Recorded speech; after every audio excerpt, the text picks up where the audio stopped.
welcome everyone. This is your weekly Wheel and Anchor webinar. Today's topic is part one of our France Kaleidoscope. For the first segment of this journey, we will be covering Normandy starting at the end of September of next year and heading into early October. So I'm excited to be bringing this program to you. This segment is about is 1 week. It's actually 8 nights long. So our webinar today will probably be relatively quick. And I see that a lot of our we have a lot of familiar faces on here, as Paula said this morning. So welcome all of you to our webinar this morning. So I'll just touch on this briefly because you've all heard this a few times before, but we're all about bringing travelers together. And it's funny, you know, it's nice to see Helen and Fran, who are, you know, here on the screen. And this is just for me a perfect example about what bringing travelers together is all about, because, you know, we really are, we cherish the relationships, the friendships that we build up on these trips. And I know that a lot of our members have met each other and then traveled on subsequent trips together. And even though we are a relatively new organization in the greater scheme of things, we've already had a lot of great friendships and travel companionships that have been formed in the few years since we've been doing this. So that's what we're all about, because when we travel together, we just have a great time. Personally, I have a mission for each and every one of our members, which is about being well-traveled and well-connected. And without going through my anecdotes on this topic before, I think by now you know what we mean by that.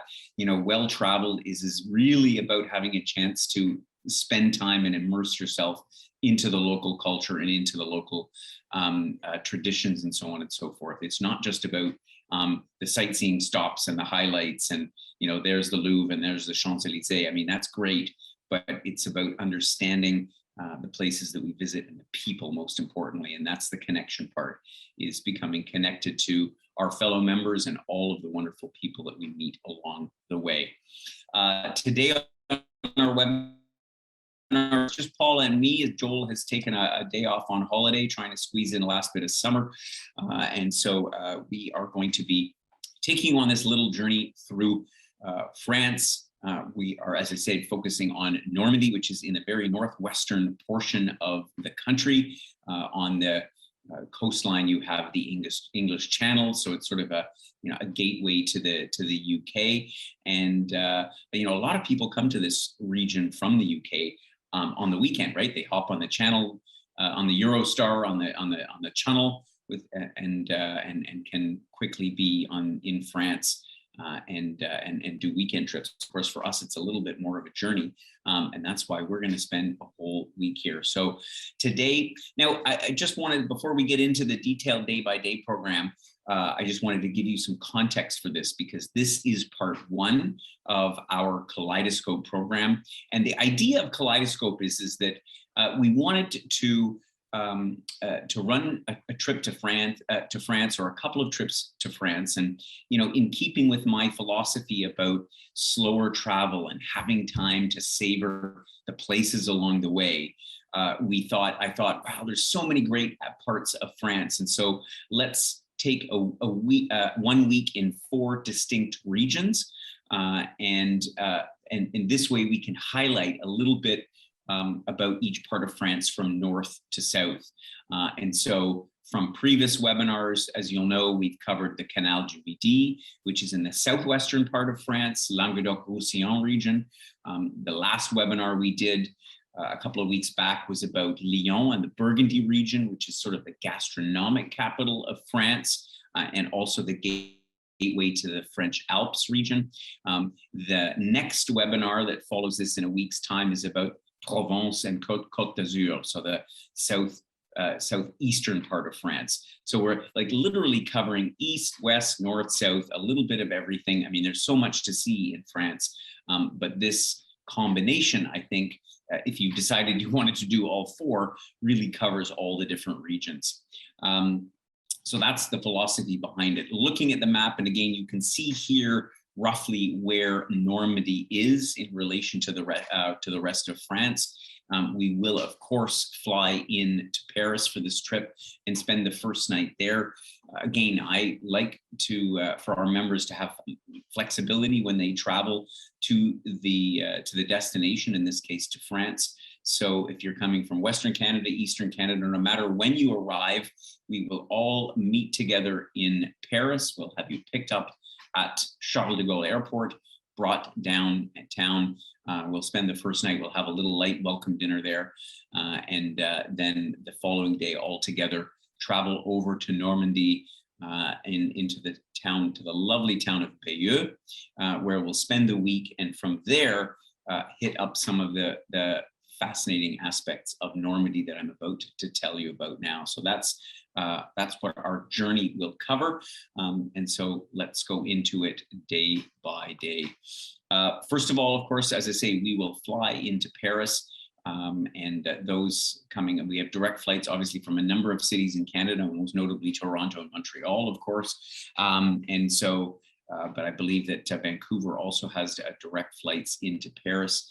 And so most of those flights will arrive in the latter part of the morning, around midday. So we'll have some chance to explore Paris. And even if you've been before, I mean, I don't know about you, but I've been to Paris countless times. And it's just, I mean, it needs no, it's one of the greatest cities in the world. And just wandering around. And I always say to people, because, you know, we often don't include a lot of the dinners, because one of the most fun parts of dining in France is wandering around the little streets and then just going into a bistro where some French chef is sort of frowning outside the door, and you go in and you end up having such a memorable experience. Happens to me almost every time I go to Paris. So we'll have some time on our own. We'll probably meander around and spend the first evening there. We will have an organized group dinner, and the next day we'll head out by coach in the late morning. So it'll be a relaxed itinerary, a nice, easy way to start into our journey through Normandy. And we'll travel by coach. It's the easiest way. It's not a far journey, about 3.5 hours through the countryside, and we'll arrive in Bayeux. And Bayeux is quite famous because for a number of different reasons, but probably the most notable reason is because it was the first French town as the Allies were winning World War II. Bayeux, after, of course, the famous D-Day landings, was liberated by the Allied forces. And so there are a lot of monuments, a lot of tributes, and that's part of the reason I wanted to stay here, because of the history, but because it's also just a really, really charming town. It has a whole medieval center. There's a wonderful cathedral. We'll probably pull in the late afternoon and have time to just grab a glass of wine somewhere and just soak in the feeling of this lovely town in Normandy. And so we'll spend 7 nights here. And I didn't actually put a picture of the hotel, but we found this lovely, lovely hotel that's close to the center of town. But it's like a period hotel. Very, very charming, an excellent 4-star family-run boutique hotel. That's the kind of place that we like to stay, because it's a much more authentic feel than some of these larger hotels. So the first day, or first part of the day anyway, we will spend exploring Bayeux. We have a lovely local guide, and she's going to show us around to some of the highlights, to the cathedral for which the town is so famous. The Bayeux tapestry is probably the number one thing that people come to see. This is this 70-meter, 230-foot long carpet. No, it's a tapestry that was created about 1,000 years ago. It's a spectacular, spectacular piece.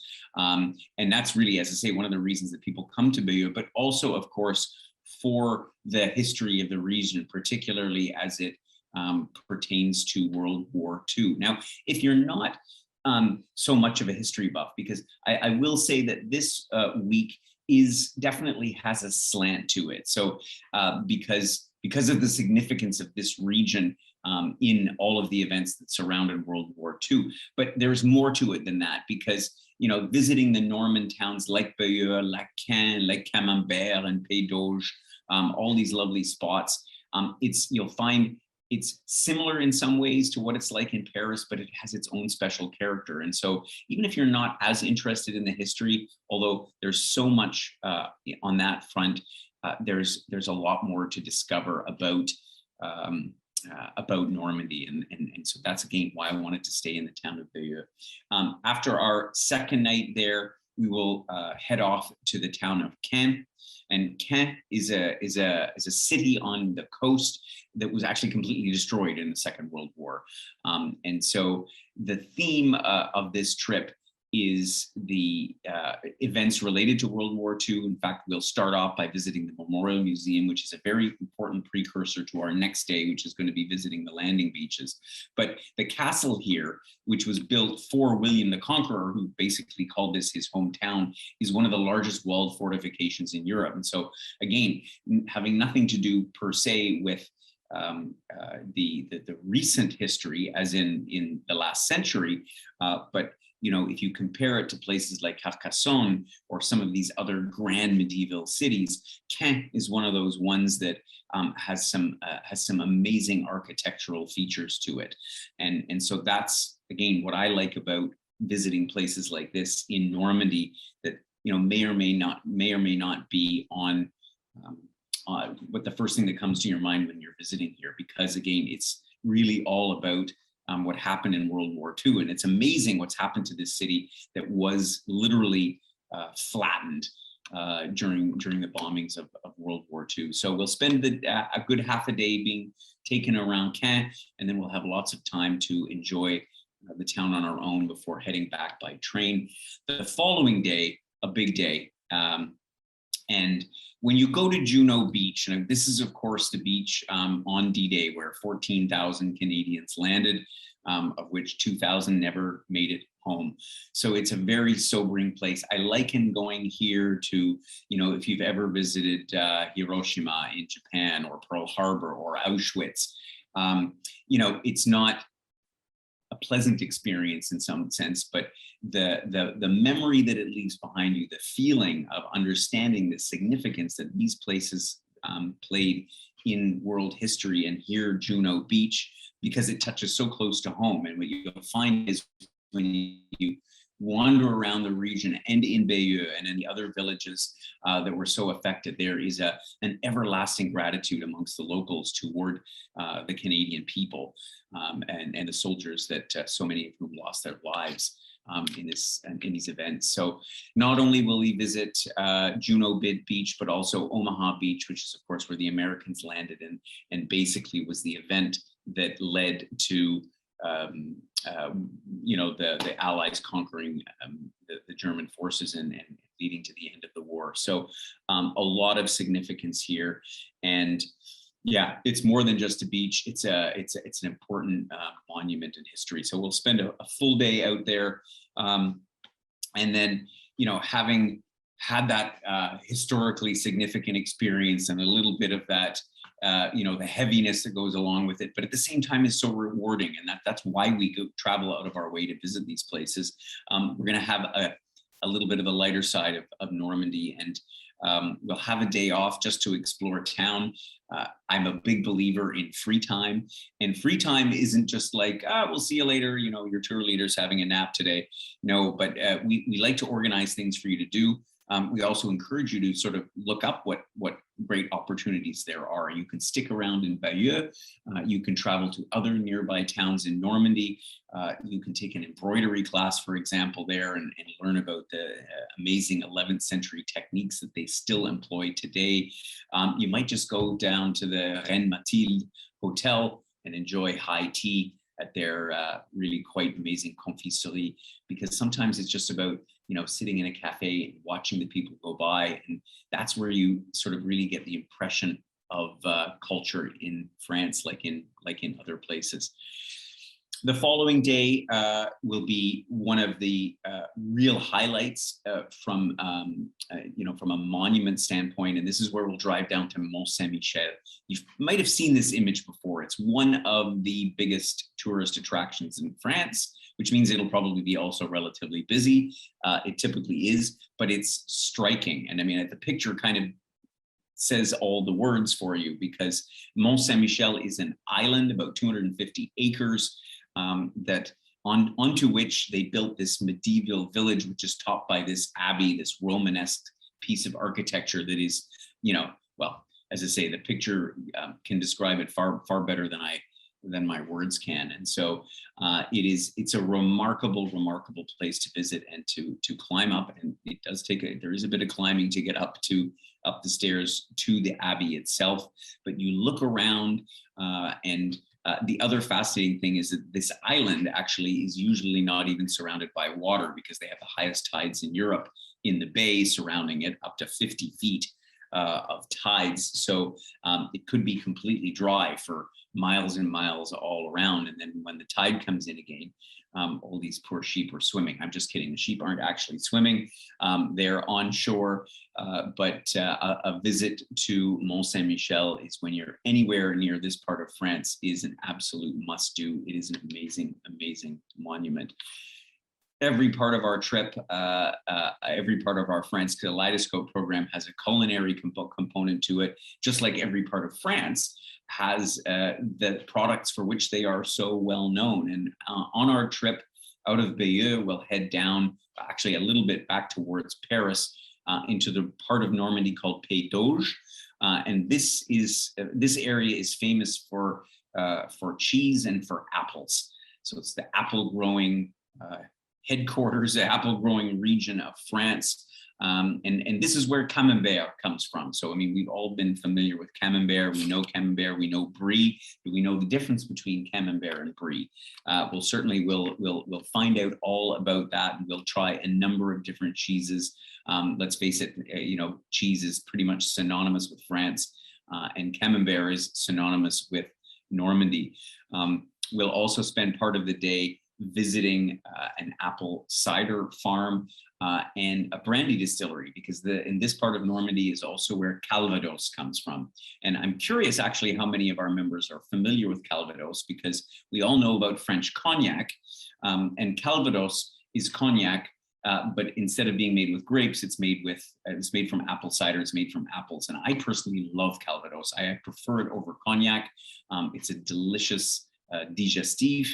And we'll find all how it's made on this amazing culinary tour, from which we will come back, and I'm sure nobody's going to go for dinner after that, because we're going to be stuffed with all of the delicacies from this part of France. And that will wrap up the trip. I mean, that's basically it. It's 7 nights. There's leisure time in it.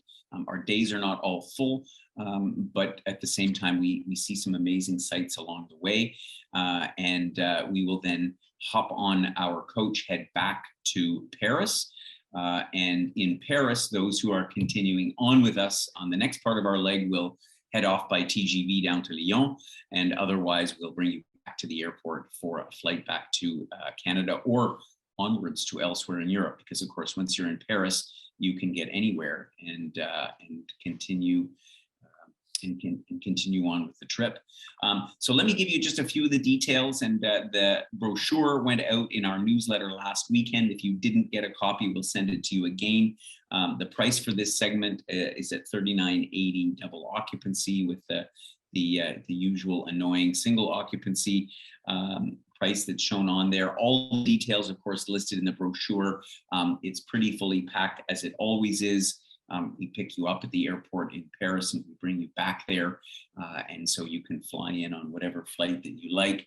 And your host, in this case, it should be me, will be with you for the whole time. And I love France, and I love showing people France, because I go there so often. As Paula said, I'm hoping to get there sometime in October, if things allow me, so I can check everything out and make sure it's all up to snuff. I'm sure it will be. Not too many exclusions, of course, airfare, which we can look after for you, and travel insurance and the usual details, all of which we can facilitate for you. And the usual information about airfare. We don't have too much info at this point, because it's still obviously a little over a year away. But we're hoping so far that I know that airfares domestically in Canada have kind of gotten out of control because everybody wants to go somewhere now that we can start to travel again. So here's hoping. I must say I got a heck of a deal flying from Thailand back to Europe next week. So I'm hoping that some of those good deals on airfares will still be around. Following this trip, so as I said at the outset, this is part one. Part two of the trip is Lyon and Burgundy. That's our Taste of Eastern France program. We'll spend a week in Lyon visiting that region. If you missed the webinar, it was a few weeks back. You can find the link on the website or on our YouTube channel, or if for some reason you can't find it, just let Paula or me know, and we'll shoot the link over to you if you want to see a replay of that webinar. Yeah, I'm curious, Paula, are there any questions about this program? Does anybody have any questions that they want to ask about this region? Yes. Or yeah, about we've got a couple questions here. One is asking what the weather's like at the beginning of October. Yeah, so October is fall. But fall in this part of Europe is generally nicer than it is at home. So I always say that this is perfect traveling weather. It's the end of harvest season for both, apples and grapes and all the rest of this kind of stuff. So, I mean, you'll expect temperatures probably on average warmer than you would get at home. So still in the low 20s during the day. And a little bit cooler at night, but it's perfect traveling weather and usually fairly dry as well. Perfect. Fantastic. Another question here from Fran was asking, when we head to the beaches, are we also going to be including a visit to Benny-sur-Mer? And apologize about my pronunciation, the Canadian cemetery. Yes. So the Canadian cemetery is the one so there's a few different cemeteries, because there's the one, the famous monument at Vimy Ridge, but that's up in Calais. So that's a different part of France. But the one, and I will double check the one that we are actually going to, and we'll get back to Fran on that. But we are visiting the memorial site. That's part of the reason we wanted to focus on the Canadian aspect of the landing beaches, is to take in not only the Memorial Museum, which covers all of the nationalities that were part of the D-Day events, but specifically the Canadian site. So thank you for asking that question, and we'll double check and we'll get back to you which specific cemetery that we are perfect. Going to be visiting. Yeah, perfect. I've made a note of that, so I'll follow back up with you, Francis. And another question here from Bruce and Cindy Gibson. They were asking if there's any chance of getting to Giverny on this itinerary. Giverny, okay. You say it so much better. That's okay. It's a little bit. It's a little bit closer to Paris. So on this trip, we probably won't. Well, we won't in this itinerary. I thought about trying to do Giverny, but it's quite a bit of backtracking. So what I would suggest is we'll come back to you, and if you fly in a day earlier, or if you're only doing this segment and you stay on an extra day, we can probably arrange to get to Giverny. There's so many things to see in Normandy. You kind of have to pick and choose. And Giverny, of course, famous for Claude Monet, yeah, but yeah, we couldn't squeeze it into this part of the program, but we'll try and make that happen. For sure. It's always tough to do everything all the time, right? You've got to pick and choose eventually. As I was putting this together, I was thinking, oh, we should go here, we should go there. Yes, definitely. One other question with regards to mobility. Someone is asking, like, what difficulty there would be for someone who has any mobility challenges. Yeah, I think that, I mean, like any of these old, ancient medieval cities, in this case, Bayeux is actually pretty good and can. So, if there's more flat surfaces, Mont Saint-Michel, as you would have seen from the picture, is definitely a challenge, because it's all narrow, relatively steep streets and alleys and a lot of stairs. But I would say this one is easier on the mobility front than most, just taking into account, again, with the exception of Mont Saint-Michel, it shouldn't be too much of a problem. But I always say, let us know specifically what you're comfortable with, where you walk at home, and we'll be able to better assess that on an individual basis. Perfect. Sounds good. That's all the questions I've had so far. But if anyone does have others that pop up, they can give me a call or an email. Yeah, after definitely. the webinar. Obviously, you know our information by now. So if you have any other questions about this trip, please do let us know. Give us a call, drop me an email, give Paula a call. We're here to answer your questions. We'd love to have you along. I'm really excited about it. As I say, I'm hoping to get out to Normandy, maybe do a newsletter from there in October. Let's see how my timing goes. And I look forward to having you along on the trip. Next week, we will present the last part of our Kaleidoscope. So I know we've presented these in a bit of a strange order. We started with part 3 with Canal du Midi, and then we did Lyon and Burgundy, which is part 2, and now we've done part 1. Next week, we're going to present Provence and the Côte d'Azur, which will be the last segments, 7 nights in Aix-en-Provence, in the central part of Provence, and then the last few days in Nice on the Côte d'Azur. That's next week, September the 9th, same time. And if everything goes well, I'll be presenting that from Europe for the first time in a long time, almost 2 years. So I'm looking forward to that. Thank you for joining us this week. This was a short one today. It's been a pleasure to have you as always, and I look forward to catching up with you all and talking to you very, very soon.